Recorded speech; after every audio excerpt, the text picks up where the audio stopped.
what advice would you want to give to the candidates applying to jobs at a business who is located not in the country? So to the candidates who apply from all over the world, for example, to your company.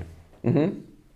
So if someone just like reacts to a job posting at Twisto or something like that, and it's like totally new country. So like we are pretty used to at this point of actually like hiring anywhere in the world, right? So that's not an issue.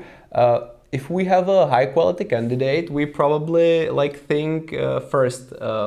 So like first of all, it's about the person, right? So like we do the screening, and is he good? Second of all, like the market itself, is Twisto present on that market? So if the person can really like use the application, like debug it on the go, and also like spot some of the mistakes and fix it himself, it makes a bit of a difference, because the ownership is much greater than when you are just developing something for someone else.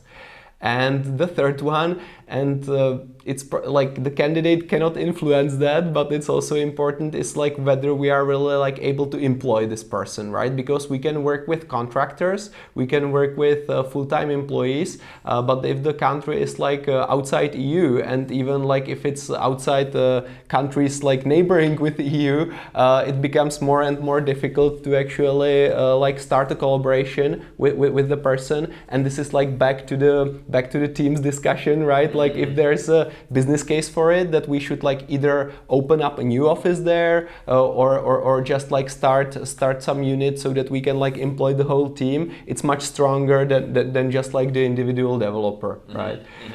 But generally, like you know, we don't make a difference in the screening process. It's more like that there are like some, say, objective factors that we need to consider when either like offering or not offering collaboration.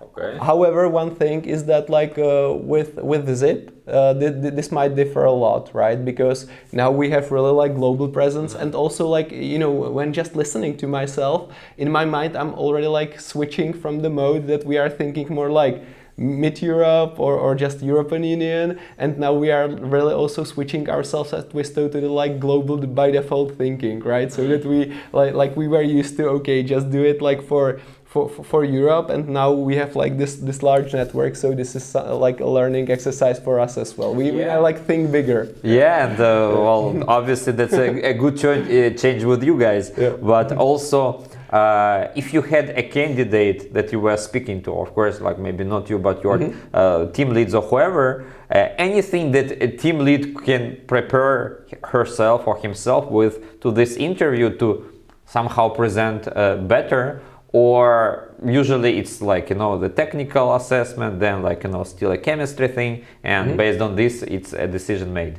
Okay. So like maybe I can like just introduce the interviewing process and then follow up from that. But like with us, really the first interview is about like assessing like the tech skills, but also cultural fit. So basically like two-way street, where we want to get as much as we can about the candidate regarding like whether he would be a good fit with Twisto, but also technically, and also allow the candidate to actually like get to know us, right? Because we always say that like shaking hands, not shaking hands, both are totally okay, because objective criteria made us do that. But like if we shake hands and after like 3 weeks you will find out that you don't like Twisto, then like something was wrong, right? Yeah. So we kind of want it to be like two-way street, right? Then even with team leads, we are doing like technical assessment consisting like of system design questions and also like some live coding. However, even with the live coding, even with the system design questions, we really go for tasks that are taken from our backlog, or at least like similar to things that we really work on. So we don't like things like algorithmic tasks or things that might be like more typical. We really want the candidate to be like hands-on and demonstrate the skills that he would utilize at Twisto, right?